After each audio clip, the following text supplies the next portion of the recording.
She didn't speak much that morning, just kept her head low, backpack hanging loosely off one shoulder, eyes tracing the cracks in the pavement between two long lines of yellow school buses. To everyone else, she was just the new girl, quiet, reserved, different. But for one person, that difference was enough to light a fuse. The whispers started first. Little things, cruel, cutting words that echoed louder each day. A snicker in the hallway, a shoulder bump in the cafeteria. And then, on that cold October morning, the bullying finally exploded into something much darker. Crowds gathered fast. Phones came out. The air felt electric, like something terrible was about to happen. One girl in a bright orange jacket stepped forward, her voice sharp with arrogance. She wanted to make a scene, to show everyone who was in control. The new girl didn't raise her hands, didn't shout back, didn't even move. She just stood there silent, calm, almost too calm. And then, the bully lunged. What happened next silenced everyone. It wasn't just a fight. It was a reckoning. Years of quiet strength hidden behind fear, finally unleashed in a way no one expected. Because the girl everyone underestimated wasn't fragile. She was forged in discipline, pain, and power. But this story isn't just about a fight between two girls. It's about what happens when people mistake silence for weakness, when society turns its eyes away from cruelty, until the victim finally stands tall. So who really won that day? The one who attacked, or the one who refused to break? This is her story. Her name was Amara. 16 years old, soft-spoken, and freshly transferred to a new high school in a small American town where everyone already seemed to know everyone, except her.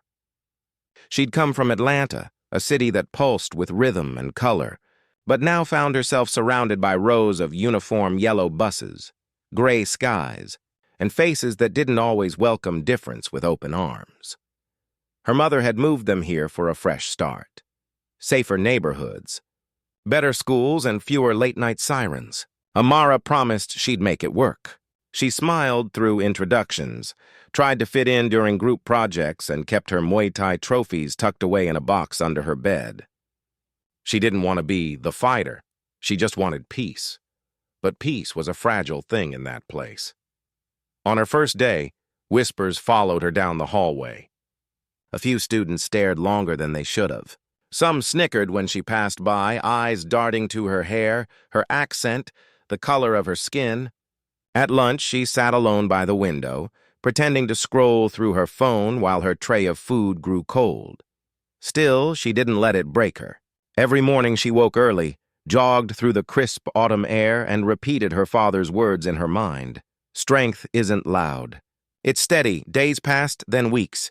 The unease grew, almost invisible at first. A shove at the locker, a cruel joke muttered under someone's breath, the sudden hush when she entered the room. Until one girl, the self-proclaimed queen of the school, decided to make Amara her target. It started small. But everyone knows small things can grow dangerous when fueled by hate. And while Amara stayed quiet, something inside her was shifting. Not fear, but a storm of controlled power, waiting for the moment it could no longer stay contained. Because soon, the world would see that silence isn't weakness. It's the calm before impact. The first weeks passed like a slow, tightening rope. Nothing snapped. Nothing broke. But you could hear the fibers strain if you listened closely enough. Amara listened.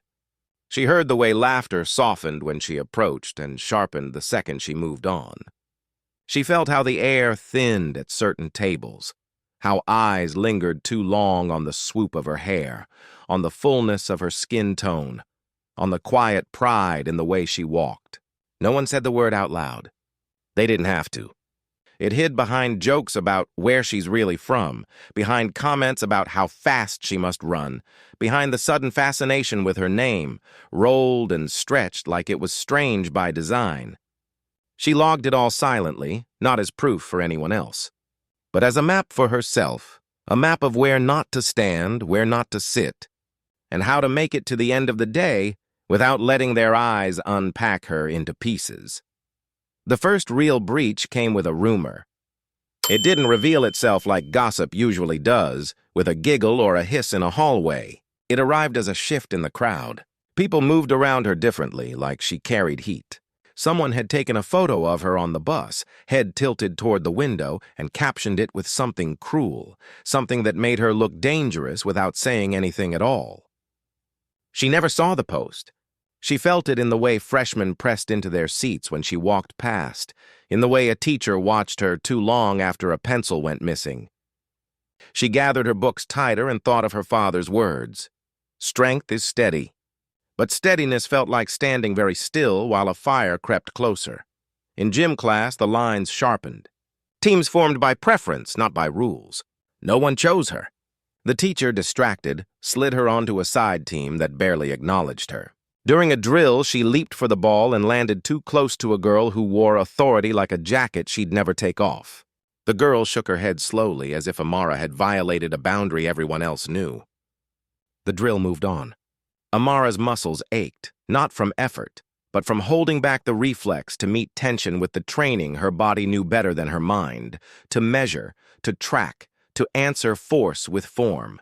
She promised herself she would not be the story they wanted her to be. She would be invisible if she had to. Invisible but whole. That afternoon, the whispering grew teeth. Someone had scrawled on her locker with a marker. It wasn't a slur, not a word you could take to an office and set down on a desk. It was a question mark, jagged and large, written again and again like an interrogation with no voice attached.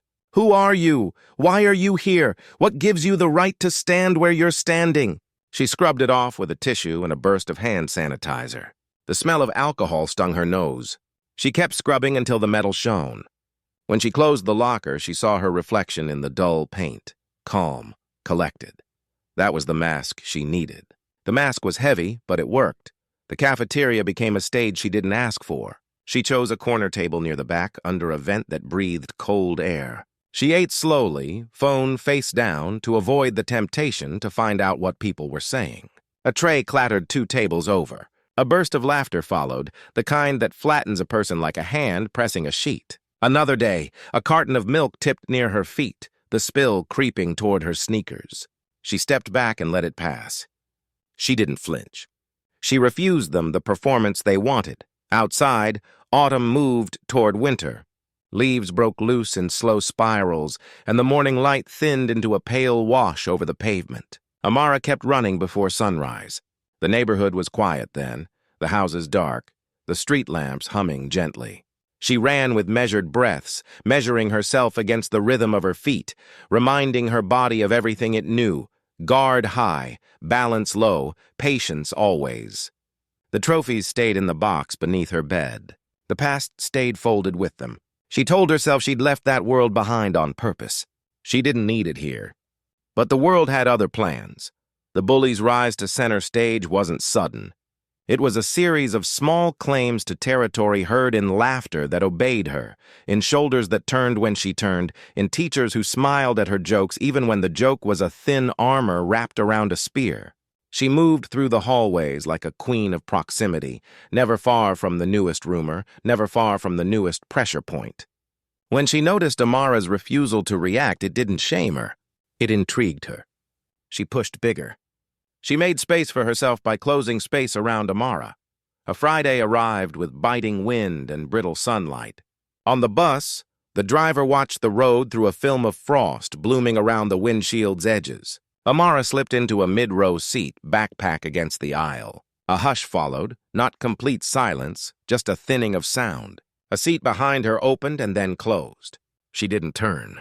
She stared at the emergency exit sign and tried to read the whole block of rules in one breath. The stop before school, a hand reached over the back of her seat and tugged her hair. Not hard, just enough to pull her attention. She didn't grant it.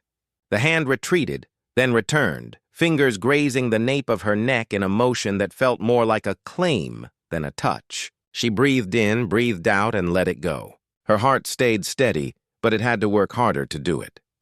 By the time she stepped off the bus, she knew the day was going to demand something from her.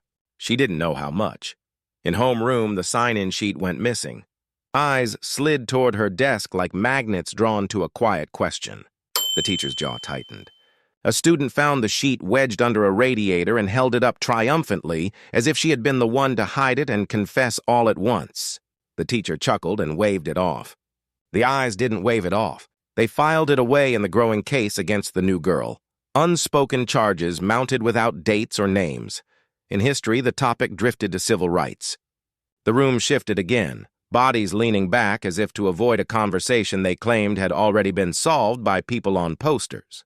The teacher asked general questions, invited general reflections, smiled at safe answers. Amara felt the eyes again, not hostile, just hungry for a hint of emotion they could label. She folded her hands and counted to 10.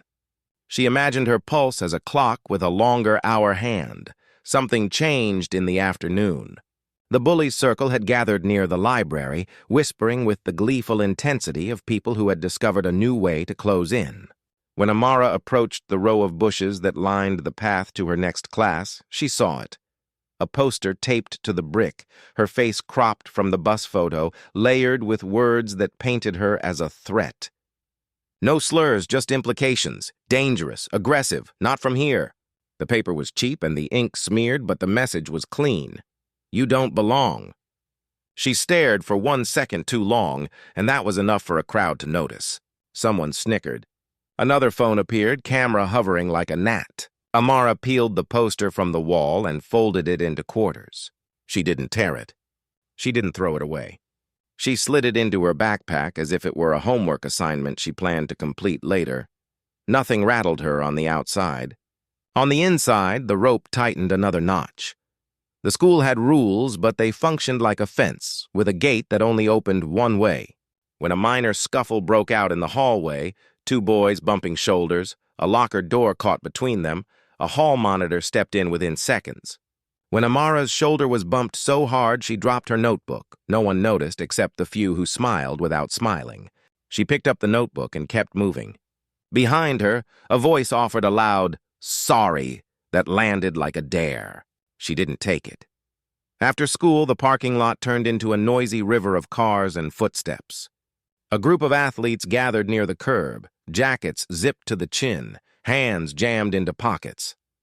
The bully stood with them like a bright flag, orange jacket, hair pulled tight, confidence sharpened by an audience. She spotted Amara and brightened, as if she'd found the stage prop she'd been waiting for. Amara changed direction slightly, not running, just editing her line. The group shifted to intercept. They weren't surrounding her. Not technically. They just happened to be everywhere she turned. A teacher strode past and nodded cheerfully at the group, eyes skimming over Amara's face without landing. The teacher's car door clicked open. The car pulled away.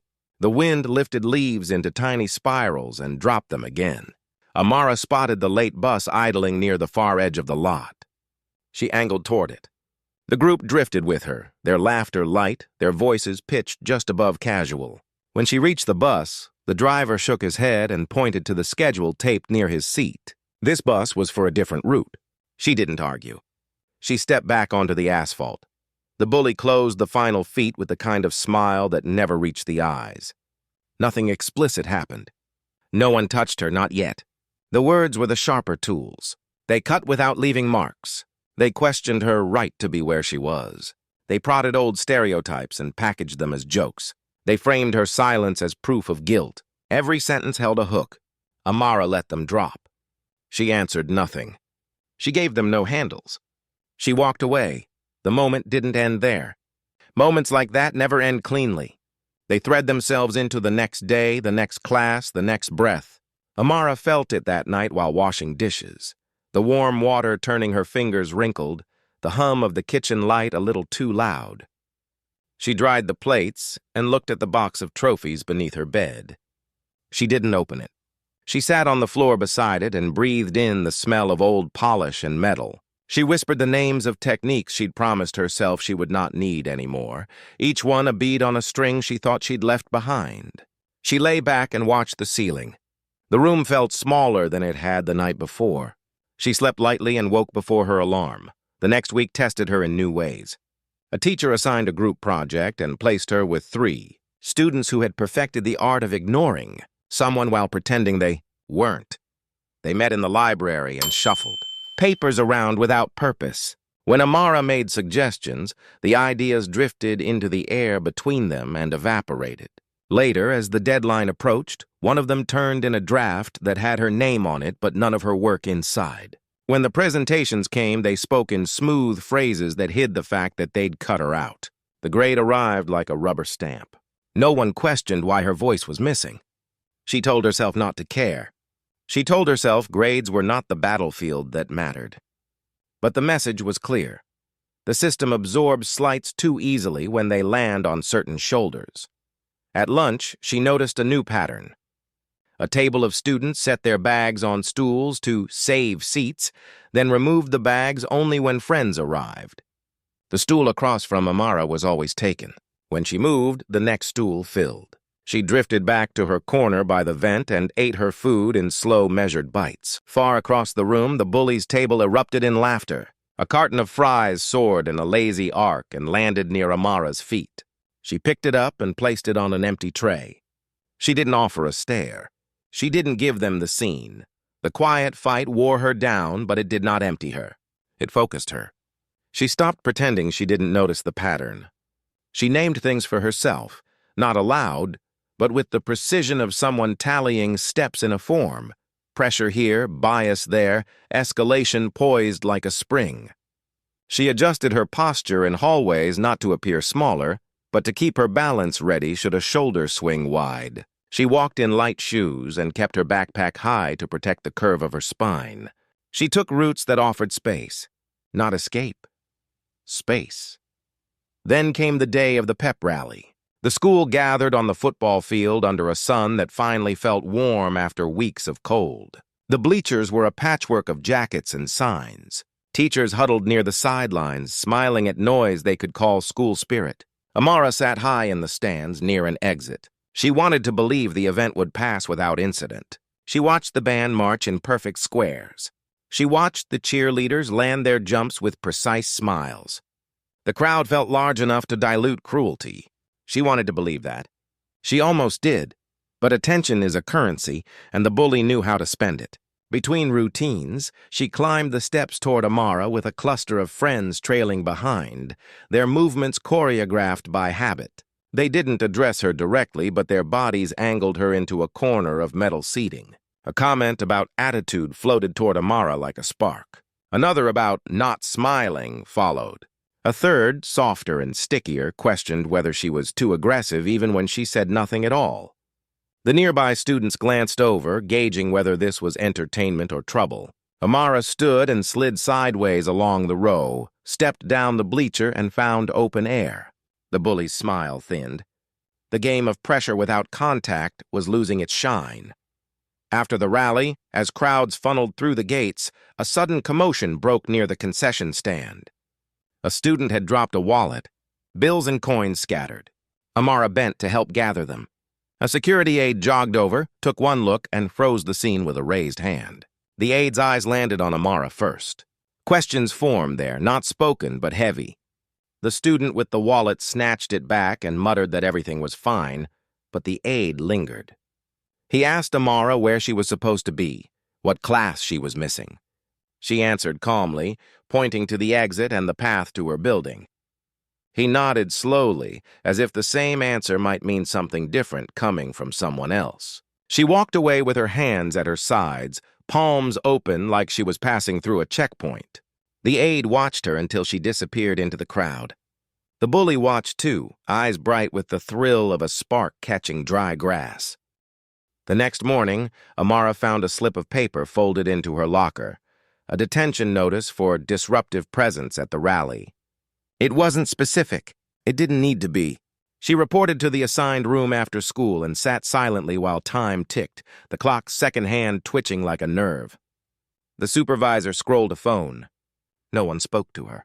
When the hour ended, she walked home under a sky that had turned the color of steel. She didn't cry. She didn't rage.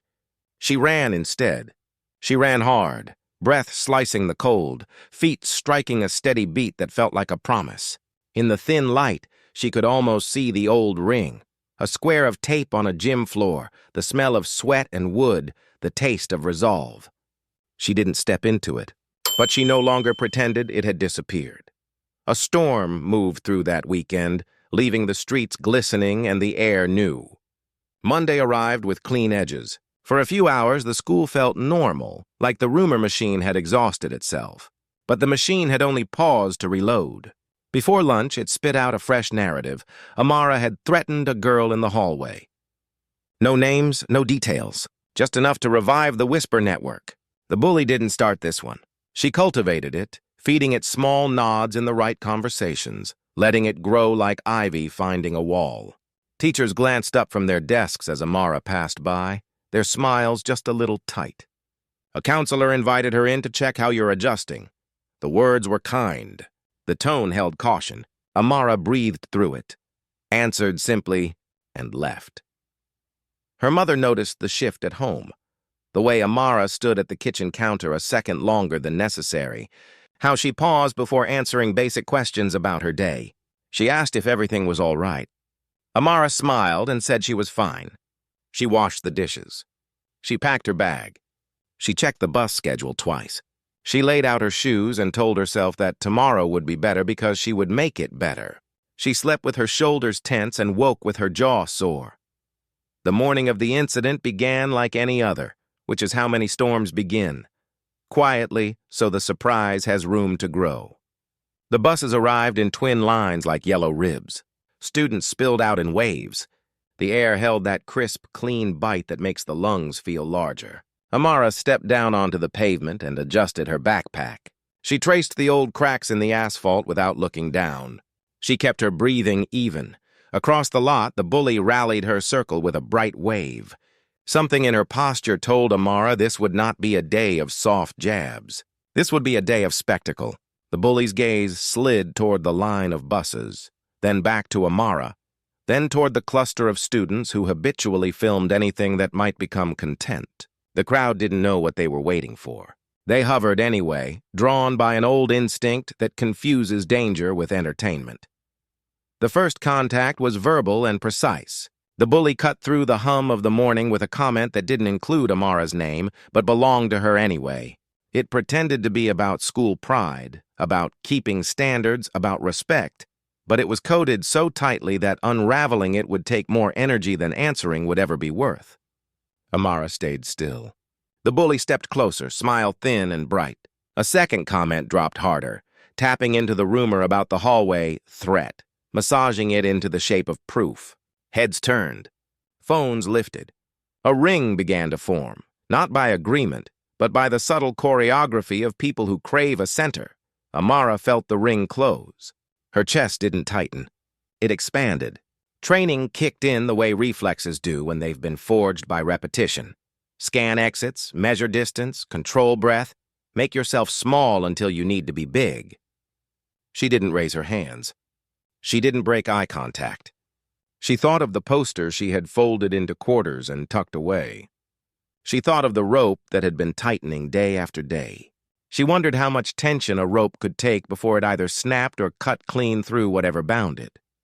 The bully interpreted Amara's stillness as permission. She reached forward, wrapped fingers into Amara's hair, and yanked. The violence was sharp, designed to humiliate before it hurt. Gasps popped around the circle. The world narrowed into a tunnel of cold air and bright color. The orange of the jacket, the yellow of the buses, the gray of the sky. Amara's body did not flinch the way an untrained body might. It calibrated. She dropped her weight subtly and protected her neck with a shift so small it looked like nothing at all. Her stance absorbed the pull without giving ground. Her eyes stayed steady, not defiant, not pleading, present. The bully misread the absence of panic as surrender. She raised her knee. The crowd leaned in as if a magnet had been switched on. The first phone panned for a better angle. Leaves scraped along the pavement in tiny rushes. Somewhere, a teacher's voice called for calm, but it was too far away to matter. The knee came up fast, powered by the giddy certainty of someone who has never met a consequence that stuck. The air thickened with the sticky feeling of a moment about to crystallize. Amara's mind moved faster than sight. Training unfurled in a single fluid sequence. Angle, guard, pivot, counter. She didn't decide to act. Her body decided for her, translating years of discipline into geometry. The knee rose. The world held its breath. And then, everything that followed would be replayed in countless minds and on countless screens, argued over in corners and in principled statements, turned into lesson plans and apologies, warnings and what-ifs. It would expose more than a bully's cruelty. It would expose a whole scaffolding of silent permissions that let cruelty grow. But in this split second, time balanced on the edge of a blade. Amara shifted. The crowd didn't grasp it yet. The bully didn't see it yet.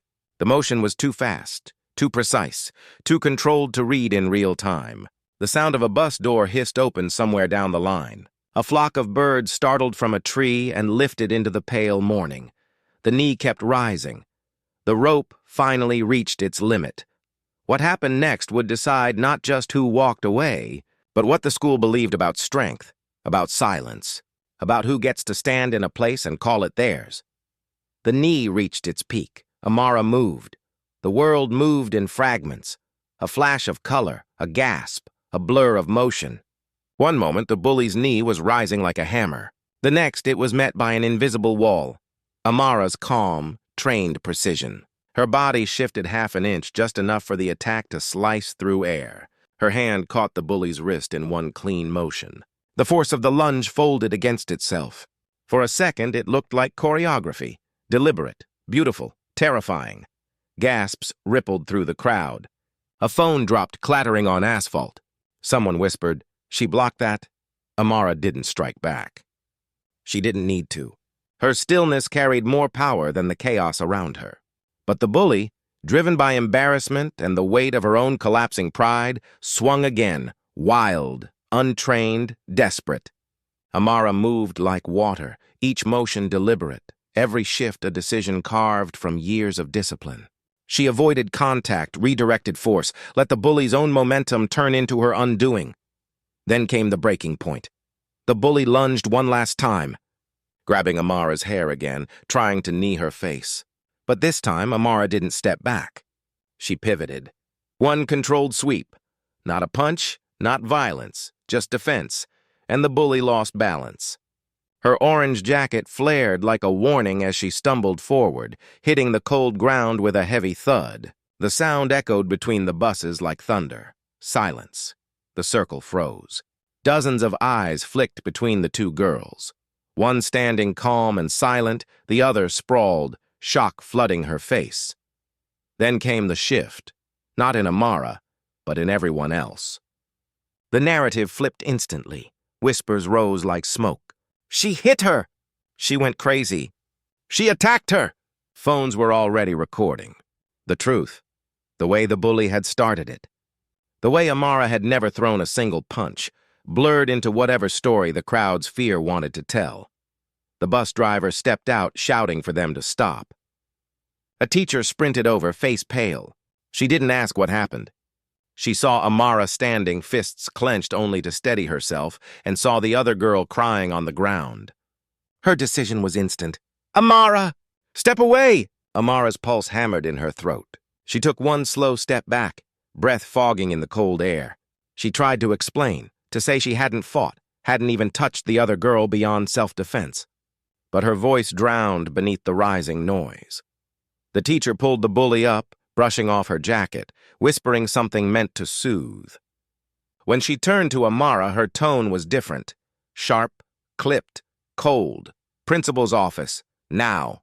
No questions. No fairness. Just orders." The crowd broke apart like shattered glass. Some students followed, pretending to text while filming. Others avoided Amara's eyes completely. The bully clutched her elbow dramatically, already rehearsing the story she'd tell. As Amara walked down the hallway, escorted by a security aide, she felt the walls closing in. Every step echoed, not in sound, but in judgment. She could feel the weight of centuries pressing into that moment. How easily strength was mistaken for threat. How quickly silence turned into guilt. In the principal's office, the air smelled of coffee and old paper. The principal, a man who had shaken her hand warmly on her first day, now sat with his hands folded tight, eyes heavy with the kind of caution that pretends to be concern. He asked for her side. but his expression told her the conclusion had already been drawn. The bully sat nearby with an ice pack and practiced tears. Her friends hovered behind her like witnesses rehearsing their lines. Amara spoke carefully, choosing words that could survive distortion. She explained how it started, how she'd been grabbed, insulted, cornered. The principal nodded, but his pen only moved when the bully spoke. Each word she offered landed like fact. Each denial from Amara weighed like defiance. Then came the sentence. Effective immediately, you are suspended for 3 days while we investigate. Investigate. The word tasted like dust. Amara stared at the floor. She felt heat rise to her chest, the kind that came not from anger, but from the realization that truth had no place here. Not when the world had already decided what danger looked like. When she stepped outside, the hallway had grown quieter. But the silence wasn't mercy. It was verdict. Students avoided her gaze. Others stared openly, waiting for the next rumor to confirm what they wanted to believe. At home, her mother's face fell when she saw the letter. She didn't yell. She just sat at the table, hands pressed together, whispering prayers that sounded more like exhaustion than hope. Did you fight? No. Did you hit her? No. Then why would they? Amara didn't answer. There was no answer that fit. That night she couldn't sleep. She replayed every second, every glance, every breath, every motion. The footage online had already twisted the truth. Clips cut out the start of the attack. Captions turned defense into aggression. The comments burned with venom disguised as curiosity. Why did she attack the girl in orange? She looked angry from the start. Some people just bring trouble with them. Each comment stacked on the last until it felt like a wall too high to climb. Her phone buzzed. A message from one of the few students who'd seen it all. I know you didn't start it. I tried to tell them, but the message ended there. No one else came forward. Fear was stronger than justice. 3 days passed. The suspension turned into an investigation meeting. The bully arrived with her parents, their tone polished and practiced. Words like safety, threat, and appropriate behavior filled the air like smoke. When it was Amara's turn, her mother spoke, calm but firm, about the harassment. The posters, the whispers, the silent cruelty that had built to that moment.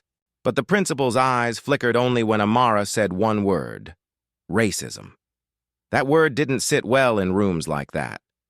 It was treated like accusation, not truth. The meeting ended with a compromise that felt like defeat. Both girls suspended, both at fault, both encouraged to reflect. That evening, Amara sat on her bed and opened the box she'd kept closed since moving. Inside, her Muay Thai gloves rested like relics of another life. She traced the worn seams, remembering her father's hands wrapping hers before every match, his voice steady and proud. Power doesn't make you dangerous. What you do with it does. Tears came quietly, not from guilt, but from exhaustion. She'd done everything right. Stayed calm, stayed kind, stayed invisible. And still it wasn't enough. Her mother entered quietly, sitting beside her. Sometimes, she said softly, they fear what they don't understand. But you must never let that fear define you. Not theirs, not yours. The next morning, the world had changed. The video had spread beyond the school. Strangers online debated her existence like it was theory. Some defended her. Most didn't bother. Headlines framed it as a school altercation, neutral words that hid everything sharp. But then, something unexpected happened. One of the bus drivers, the one who had seen the start, who'd watched the bully grab Amara first, came forward. He shared the full security footage from the bus camera, showing everything. The whispers, the hair pull, the first attack, the restraint Amara had shown until she had no choice but to protect herself. The truth hit the internet like a wave. The same crowd that once pointed fingers now flooded the comments with apologies, explanations, guilt. But the damage was done. Amara had already paid the price of perception. The school called for another meeting. This time they spoke of misunderstandings and learning opportunities. They apologized, not to Amara, but around her. As if accountability could exist without saying her name, she accepted it silently. But inside, something had shifted forever. Because this was never just about one fight. It was about every quiet injustice that hides behind polite words. Every assumption that turns innocence into danger because of skin, because of silence, because of the need to believe the lie that the world is fair. As she walked out of that office for the last time, she passed the hallway where the poster had once hung. The wall was bare now, freshly painted, as if pretending nothing had ever happened. She stopped and touched the spot lightly.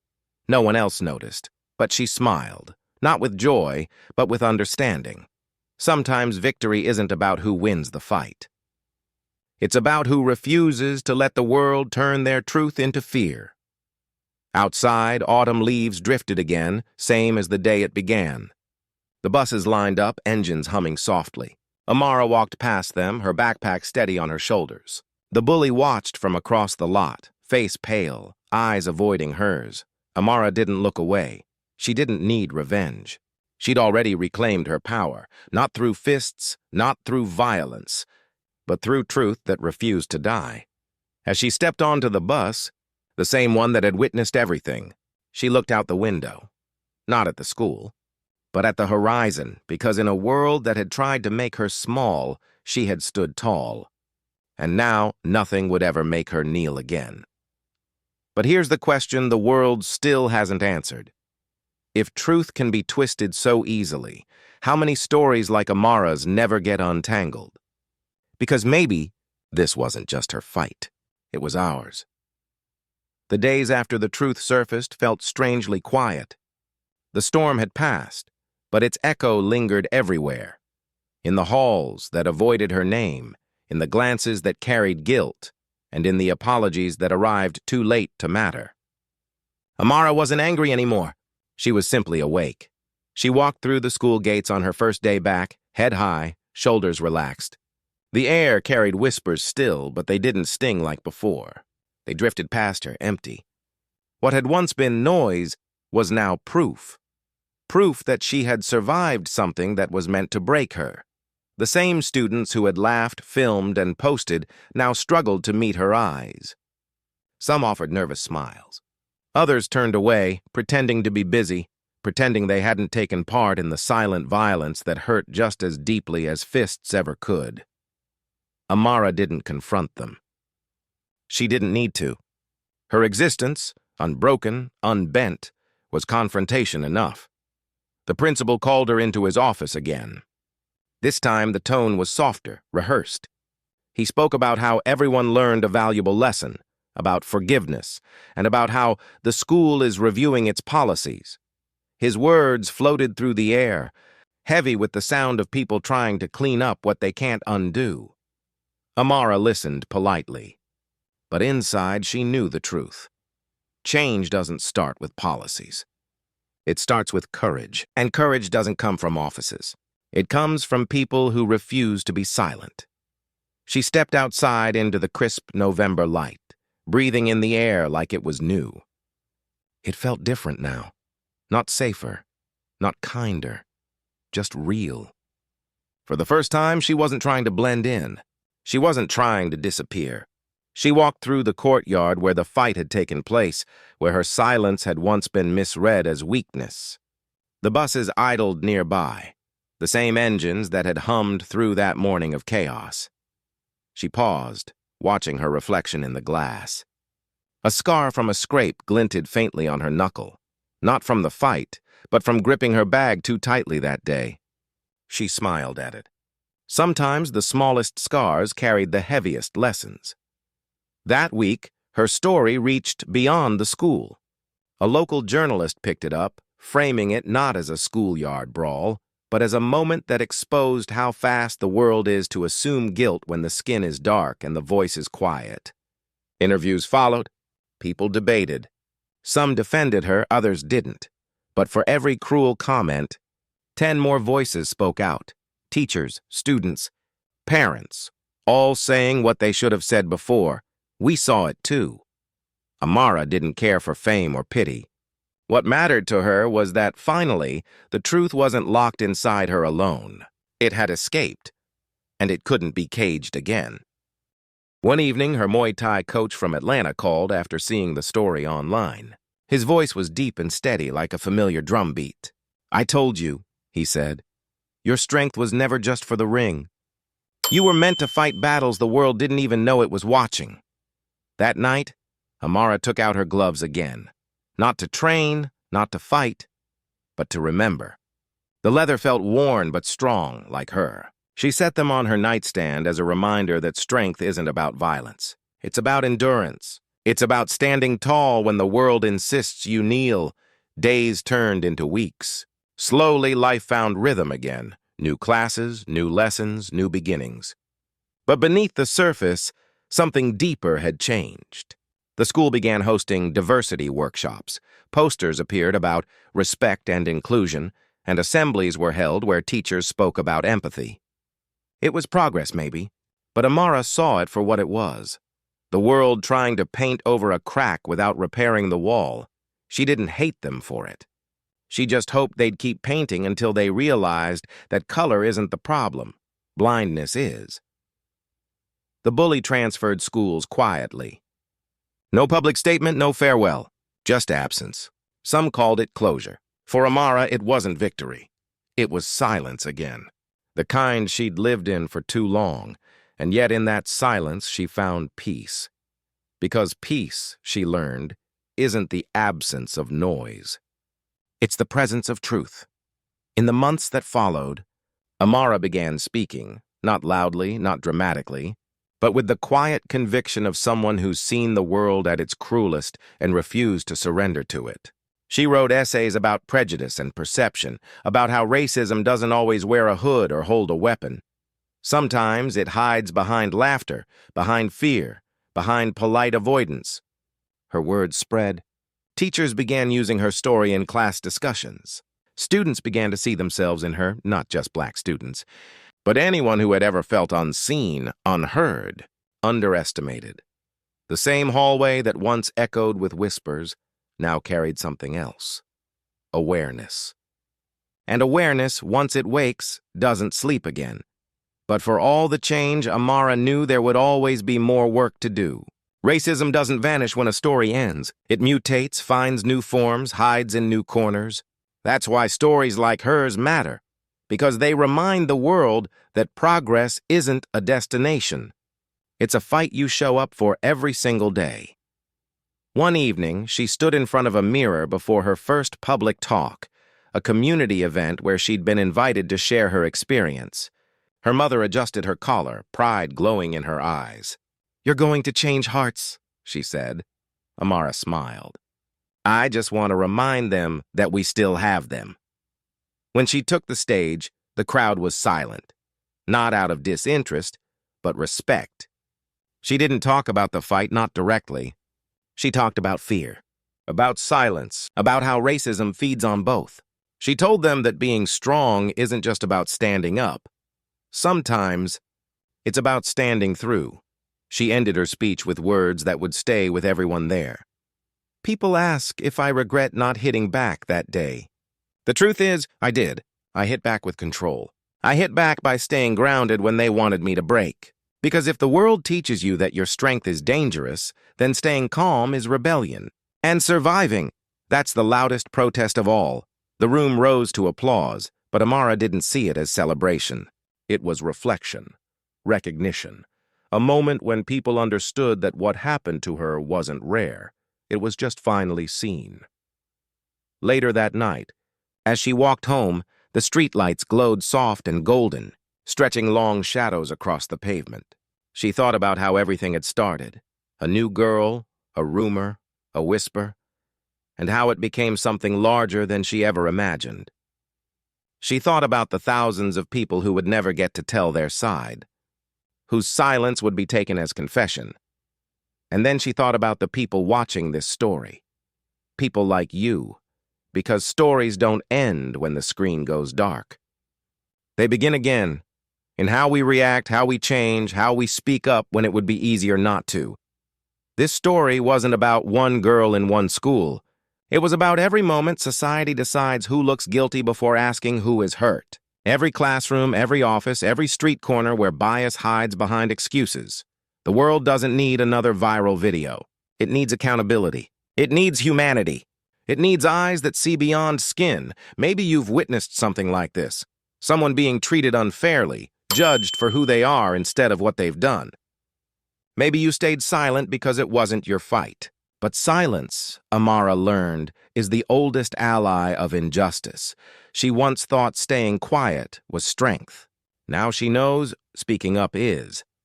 The next time you see someone standing alone, someone being cornered by cruelty disguised as jokes, remember her story. Remember the girl who didn't strike back but still won the fight. Remember that your voice, your one small act of courage, might be the difference between silence and survival. Because racism doesn't always scream. Sometimes it whispers, sometimes it smiles, and sometimes it stands right beside us, waiting to see if we'll look away. Don't look away. Amara's story began as a fight she didn't choose, but it ended as a movement she inspired. Not one of outrage, but of awareness. Of people finally realizing that the measure of strength isn't how hard you hit, but how deeply you stand for what's right. And maybe that's the point. Maybe this isn't a story about a girl who defended herself. Maybe it's about a world that's still learning what justice actually looks like. So, as the screen fades to black, ask yourself, how many more Amaras will it take before we finally learn to see people before prejudice? How many more stories before silence stops being an option? Because if her story moved you, even a little, then it's no longer just hers. It's yours too, and the next chapter? That depends on what you do next. Because real change doesn't start with fists. It starts with hearts.